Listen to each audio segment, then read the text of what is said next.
c'est parti. Donc, bonjour Naomi, merci de nous recevoir aujourd'hui pour cette interview. On va commencer par une question toute simple au début. Les autres aussi seront toutes simples, mais celle-ci, c'est tout simplement nous expliquer d'où te vient ta passion pour les arts martiaux et à quel âge tu as débuté le judo en particulier. Alors moi, j'ai commencé le judo à l'âge de 8 ans. Tout simplement, j'ai décidé de faire du judo parce que quand j'étais petite, c'est vraiment comme dans les films, hein. Quand j'étais petite, j'avais fait un rêve où je voulais faire un sport avec un kimono. Je savais pas forcément que c'était le judo qui allait me plaire. Donc ma mère m'a inscrite au club du quartier. C'était un club de taekwondo. Donc j'ai commencé le taekwondo, j'en ai fait pendant 1 an, 2 ans, mais j'ai vraiment pas accroché. Donc j'ai arrêté, j'étais plus jeune, hein. Et du coup, à l'âge de 8 ans, j'ai une amie qui faisait du judo. Et c'est comme ça que j'ai atterri au judo. Ok. Et du coup, qu'est-ce qui te plaît en particulier dans le judo, plus que dans un autre sport, plus que dans le taekwondo par exemple? Alors, ce qui m'a plu déjà dès mon premier cours, c'était vraiment toute la rigueur qu'inculque le judo. J'aime beaucoup les sports de confrontation. Et le judo, c'est un sport de combat, mais c'est pas des coups au visage, on va dire ça comme ça. C'est un peu plus subtil, c'est de la technique et c'est vraiment utiliser la force de l'adversaire pour renverser le partenaire. Donc c'est des stratégies de jeu, on va dire ça comme ça, qui me plaisent. Ok, et est-ce qu'il y a un modèle ou une modèle qui t'a particulièrement inspiré dans ta carrière de judokate? Alors c'est vrai qu'il y a énormément de judokas qui sont performants, notamment en France. Mais récemment, on a eu la venue de Shirin Boukli. Donc j'ai eu l'occasion de faire sa connaissance et de discuter énormément avec elle, étant donné que je travaille à la Ligue de Judo, donc on l'a accueillie dans ce cadre. Et en échangeant avec elle, je me suis rendu compte que j'aime beaucoup son mindset, son état d'esprit, sa manière d'aborder les compétitions. Elle est très ouverte à la discussion, donc elle discute beaucoup de son domaine de haut niveau parce qu'on est quand même assez en décalage quand on vit à La Réunion. On a un éloignement géographique qui est indéniable. Et le fait d'avoir discuté avec elle, on se rend compte vraiment de tout ce qui est haut niveau et on est vraiment à des années-lumière de ce niveau olympique. Et c'était très intéressant de la découvrir. Et du coup, moi, une star, on va dire, Shirin Boukli, elle est vice-championne du monde et c'est vraiment remarquable. Elle est humble. Et elle est ouverte au public, à l'échange. Donc, j'ai vraiment apprécié sa personnalité. Ok, merci Shirin. On continue du coup. Quelles sont pour toi les valeurs les plus importantes dans l'univers des arts martiaux? Alors, ce que j'apprécie déjà dans l'univers du judo, c'est vraiment le respect du partenaire, le respect de l'adversaire, que ce soit en compétition, à l'entraînement. Au judo, on doit saluer la personne à chaque fois qu'on a travaillé avec elle, on la remercie. C'est pareil quand on veut travailler avec elle, qu'on lui demande en fait en saluant la personne. Donc ça, c'est une forme de respect que j'apprécie énormément. Et ça se rejoint également sur le domaine compétition. Au judo, on n'a pas vraiment le droit de célébrer comme on peut le voir dans d'autres sports. Nous, c'est vraiment, on respecte la personne, qu'on ait gagné, qu'on ait perdu, on doit respecter le partenaire. Et ça, c'est des valeurs qui me tiennent vraiment à cœur. Ok, super. Est-ce que tu peux nous parler un petit peu de ton palmarès? Depuis combien de temps d'ailleurs tu pratiques le judo et quels sont les titres principaux à ton actif aujourd'hui? Alors ça fait, j'ai actuellement 24 ans, je fais du judo depuis que j'ai 8 ans. Je suis ceinture noire depuis l'âge de 15 ans. Donc là, ça fait déjà un petit moment que je suis sur les tatamis. J'ai été multiple championne de La Réunion depuis que je suis minime jusqu'à maintenant étant senior. J'ai participé aux Jeux des îles en 2019 à Maurice. Là, je gagne du coup dans la catégorie des moins de 57 kilos. Ensuite, j'ai participé aux Jeux des îles à Madagascar là en 2023. Bon, je fais une petite médaille de bronze, mais c'est pas grave, on reviendra dans 4 ans. Je suis prête. Et j'ai également remporté l'an dernier les championnats de France j'ai pas remporté, j'ai remporté la 3e place. Donc j'ai été médaillée de bronze au championnat de France 3e division senior à Paris en juin dernier. Ok, ça fait déjà quand même quelques belles lignes à ce palmarès. Du coup, tu l'évoquais, l'année dernière, en 2023, il y a eu les Jeux des îles à Madagascar, on s'y est croisés d'ailleurs, et c'est vrai que tu nous as expliqué que c'était une compétition assez particulière pour toi, le fait que ce soit à Mada.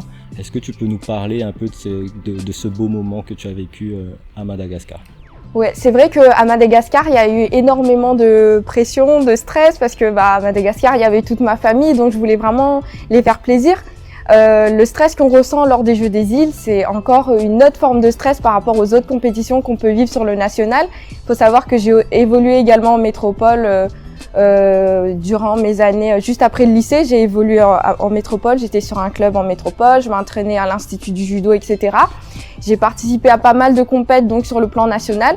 Mais le stress que j'ai ressenti, le fait de vouloir faire plaisir vraiment à ses proches, c'était vraiment un autre level, si on peut dire ça comme ça. Donc, et c'est un autre univers aussi, l'international par rapport au national. C'est vraiment un milieu un peu plus hostile, l'alimentation, l'environnement, tout simplement.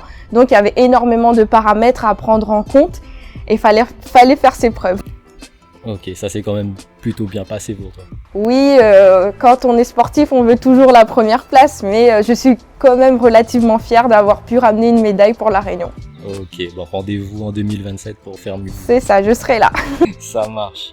Est-ce que tu peux nous expliquer, Naomi, comment tu fais pour garder la motivation, pour continuer à t'entraîner et aller de l'avant toujours dans ta carrière sportive?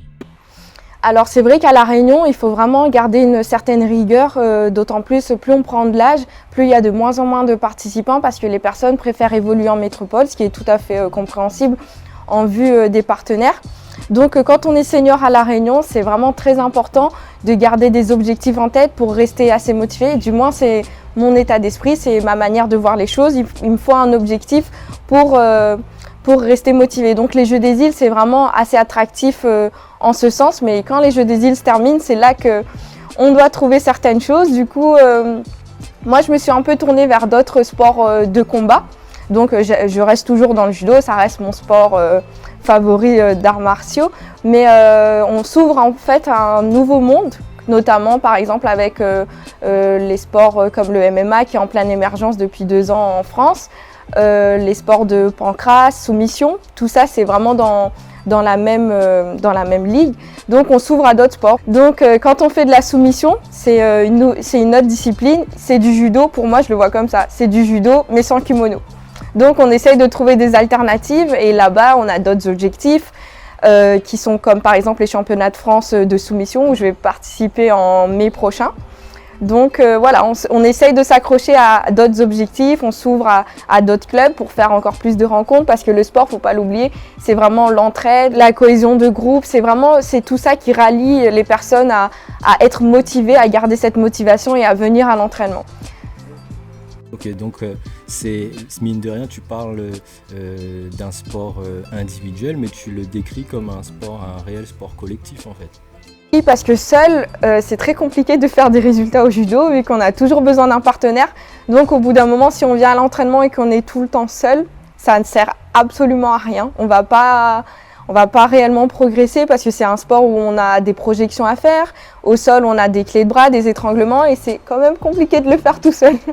Donc oui, c'est très important d'avoir des partenaires d'entraînement et ça joue dans le sens où il faut rester motivé et surtout ensemble. Si on est motivé tout seul aussi, ça marche pas. Et dernière question, en fait, par rapport au cadre de cette interview, est-ce que tu peux nous expliquer à tes yeux qu'est-ce qui définit le mental d'un champion?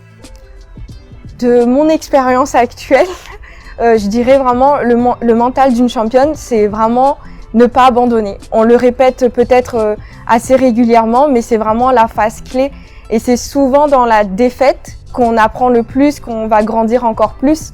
Et je l'ai compris vraiment récemment, du coup, quand j'ai participé au Jeux des îles, d'avoir fait 3e et pas première, j'ai appris encore plus que je pense si j'aurais fait première. Parce que quand on gagne et quand on gagne tout le temps, on va se reposer sur ses acquis, on va se dire c'est bon, je suis première donc il n'y a pas de souci à se faire, je peux lever un peu le pied sur certains entraînements. Alors que quand on fait face à une défaite, on va y aller, on va être encore plus motivé à retourner à l'entraînement pour pouvoir faire mieux la prochaine fois. Donc c'est ne pas abandonner, ne pas rester sur des défaites et toujours à repousser ses limites et aller le plus loin possible. Ok, super, c'est super bien résumé. on arrive à la fin de notre interview. Est-ce que tu aurais un mot à rajouter, un remerciement, une dédicace à tes partenaires d'entraînement ou à ton entourage? C'est le moment.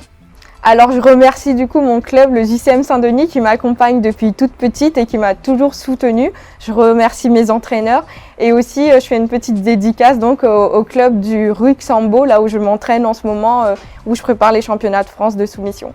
Ok, on dédicace au JCM et au Ruxambo. Merci beaucoup Naomi.